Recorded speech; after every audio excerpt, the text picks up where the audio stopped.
Hey, welcome. Today we're going to talk about something really specific, something that can feel pretty isolating when it happens on a spiritual path. It's that moment when all the usual chatter just stops making sense, and it feels like the world around you has suddenly gone quiet. Does this hit home for you? You know, you're with people you love, friends, family, and all the small talk, the gossip, the day-to-day stuff, it just feels so empty. Almost painful, right? You find yourself really wanting to talk about something deeper, something real, but either the words aren't there or you can just tell nobody's on that wavelength. Well, if that's you, the very first and most important thing I want you to hear is this: you are not alone. And no, you're not becoming some kind of arrogant or antisocial person. This is actually a well-known, well-documented stage of inner development. It's a sign that something really profound is shifting inside. And get this is not some new age trend. We can actually look back at ancient wisdom traditions from the East and see that they understood this for centuries. They even have names and frameworks for this exact experience. It's really fascinating how all these different paths point to the same thing. In Vedanta, they call it viveka. It's this growing wisdom to tell what's real from what's unreal, which naturally makes worldly chatter a lot less interesting. Buddhism talks about noble silence, seeing all that chatter as just a distraction. Yogic traditions see useless talk as just scattering your precious energy. And on the bhakti path, the path of devotion, talking about anything other than the divine can feel like a genuine, painful separation. So here's the crucial point, the big reframe. This shift isn't some social problem you need to fix.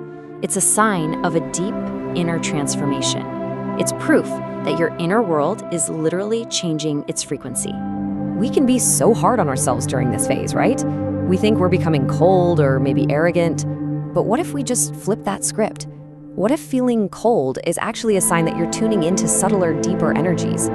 What if what feels arrogant is really just the growth of a beautiful inner silence? And what if feeling antisocial is just the natural friction that comes with a powerful inner transformation? It's all about perspective. So what's actually going on inside? Well, it boils down to about 3 key things. First, you're starting to tap into this baseline of inner silence. And because of that, all the surface level noise just starts to feel jarring. Second, you begin to crave sangha. That's true spiritual community, people you can have those deep, meaningful conversations with. And third, on a more subtle level, some traditions say your worldly karma, the energy tying you to all the old dramas, is starting to dry up. Okay, so understanding all this is great. It gives us context. But how do you actually live with this day to day? That's what we're going to get into right now. We're going to walk through 7 really skillful tools to help you navigate this shift with a sense of grace and compassion for yourself and for others. So here's our toolkit for today. We're going to cover accepting the shift, cultivating sangha, practicing compassion, using metaphor, embracing silence, integrating the sacred, and remembering the ideal. Let's start with the absolute foundation, acceptance. First things first, and this is so important, you have to accept this shift without judging yourself. See it for what it is, a natural part of your growth, not some kind of personal flaw. A really practical way to do this is to just journal about it. Try to pinpoint the exact feeling that comes up in those conversations. Is it boredom, disconnection? Just naming it is a huge first step toward integrating this change. Second, you've got to actively cultivate your sangha, and that just means finding your people, your spiritual community. It doesn't have to be a big formal group. It could be 1 or 2 trusted friends, maybe online, maybe in person. The key is just to find a space where you can talk freely about what really matters to you and not feel weird or judged for it. That connection is like water for this new part of yourself. Okay, number 3 is a game changer. Practice compassionate presence. It's a total mindset shift. Instead of seeing small talk as this annoying thing you have to endure, what if you saw it as an act of service? You're not there to get something like stimulation. You're there to offer something, your calm presence. You can listen deeply, hold space for the other person, and stay anchored in your own quiet. It's how you can be in the world, but not totally of it. Fourth, and this is a really creative one, learn to use metaphor and story. You don't have to use spiritual jargon to connect with people on a deeper level. You can become a bridger of worlds. A simple story, a line from a poem you love, even a well-placed joke. All of these can point to a deeper truth in a way that's totally accessible. It's a really compassionate way to share your world without creating a bigger gap. Number 5, embrace silence.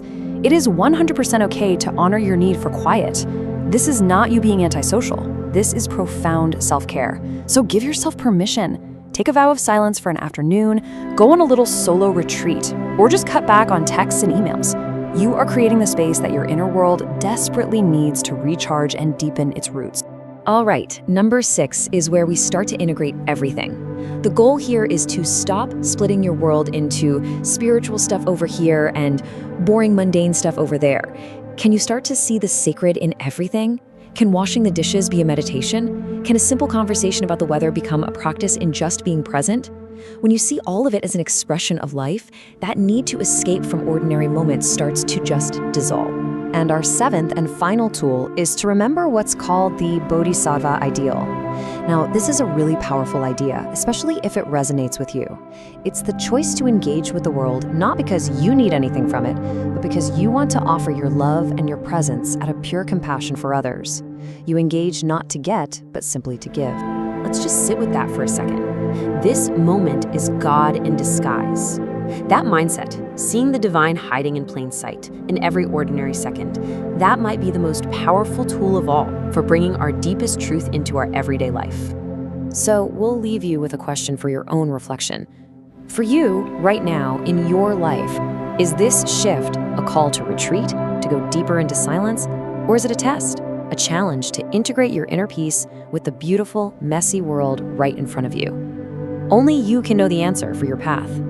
Thanks so much for joining us.